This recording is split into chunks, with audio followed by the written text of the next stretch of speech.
Hey everybody, welcome back to my channel. Happy New Year as I'm making this.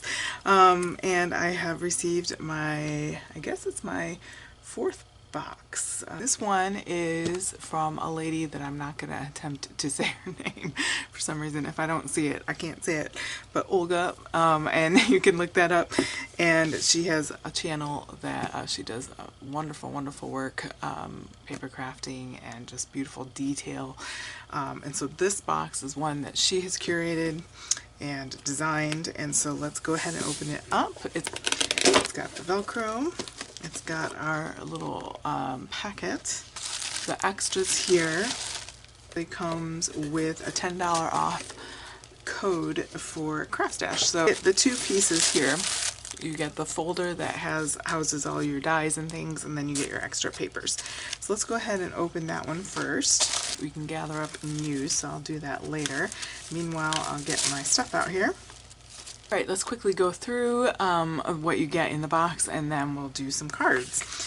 So this is the extra craft card stack, rather, and you get the blue, this gray, and this yellow, and so you get 3, I think, of each of those, and those are double-sided. They give you little tips and tricks along the way there, and useful goodies there. The inks that we've been collecting, the hybrid inks, come in this blue and tan. Some beautiful ribbon here that is like an organza, I guess.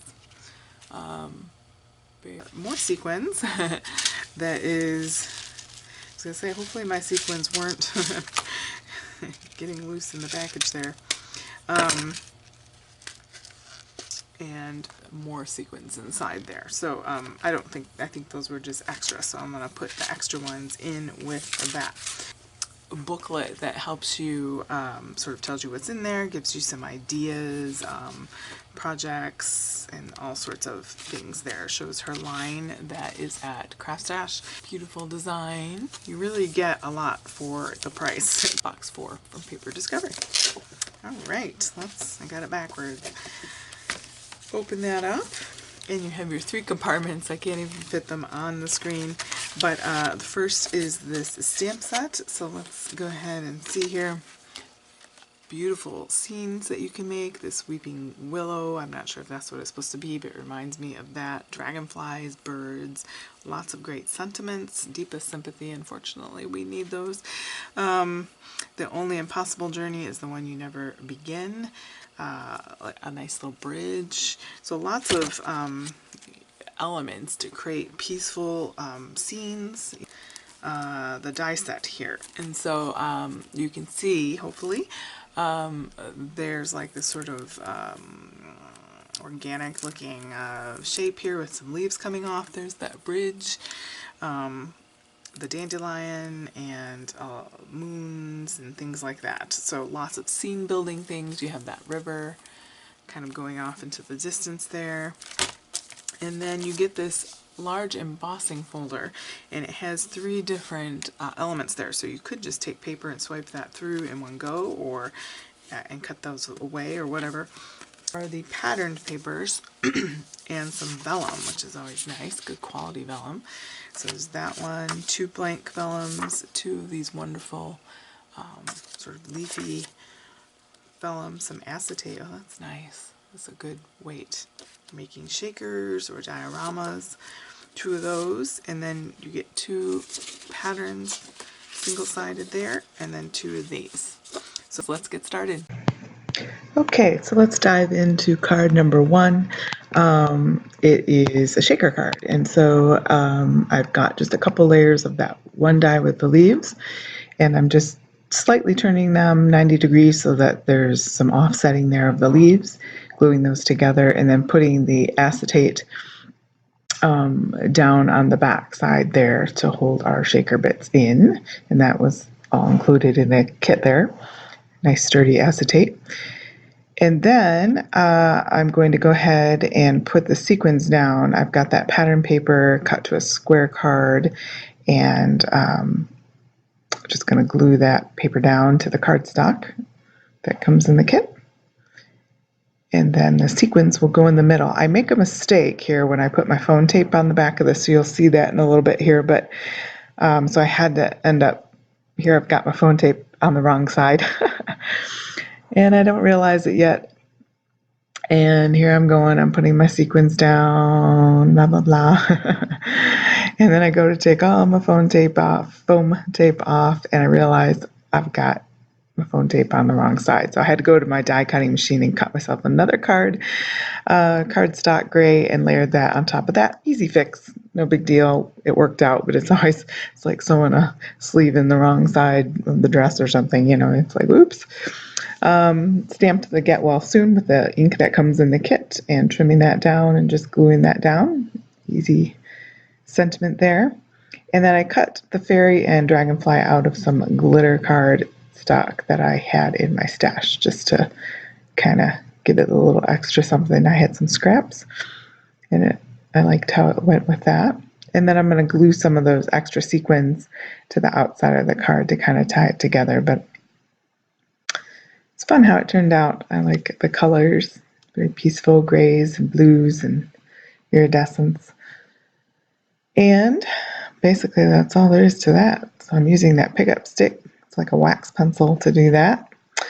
And that is card number 1. Card number 2 is probably my favorite. It's the yellow one, and so A2 size card. I ran that through an embossing folder I have. I think that's a Tim Holtz. I used the embossing folder there with the stripes that I got with the kit, and just did a partial embossing, and then I glued that down. So the part that you'll see will have the stripes there on top. And then that vellum that comes in the kit, I'm just gluing behind the leaves there, and make sure that sticks. I've cut some gray card out of that well, and then I'm going to use that distress ink to kind of use that as a dye as a stencil, so that it kind of gives it some little stony shapes. Of course, some of those fall out, but the parts that are left behind gives you that stone finish there, as you can see. And I'm going to just glue that straight down. And you can see to the left there, I've got some white die cuts of foliage and butterflies from the kit, and that dandelion or puffy version of it. And then just kind of gluing these all around to just give it some leafy interest. I like the yellow and white sort of brighter look there with just that touch of gray with the well. So putting the butterflies on. It comes with these teeny tiny little dies, like they're blowing away in the wind. So I kind of had that same effect with the butterflies. Kind of had them going in the same sort of idea there. Just gluing that all down. Super easy card, just die cutting and little embossing. And that can fit onto an A2 card size base there. I have a sentiment that I can't read right now, and I can't remember what it says, but it's one of the sentiments from the kit there. And I'm just going to stamp that on some white cardstock, I believe. Yes, I tried it with the gray ink and it didn't quite show up very well, so I went ahead and just did it with the black and then cut it out with scissors. And then just kind of gave it an organic shape there, since that's kind of the theme of the kit. And yeah, gluing that straight down, and super easy card, but I really like how that one turned out. I like the white elements, die cut elements, and just that touch of gray. Just a lightness there, and that vellum adds to that as well. So I have a A2 card base that I'm just going to stick that down. I think that's a Spellbinders one that I've gotten with my kits, and fits right on top of there. My third card, I finished after the video because I didn't quite like how plain it was. It was really super simple. This is from Christina Griffith's first Papercraft Society. I used a die or two from there, and I just cut like a 5x7 size card out of the pattern paper, just to kind of show, when in doubt, just make something super simple. And it was so simple, I thought, I'm going to go back and use some of the flowers from the previous kit, or Christina Griffith's kit, and kind of glue them on top. And you'll see an inserted photo here coming up soon. While we're waiting for that, you can go ahead and hit like and subscribe. That would be great. Really appreciate you taking time to join me today and going through these cards. I hope it gives you inspiration for your own kit. But pretty much what you see there was it. And I thought it just wasn't, there's the picture, and I went ahead and just sticking those flowers down with a sequin in the middle just gave it enough something, and it's still super simple. So thanks guys for joining me. Hope you enjoyed this and have a great day.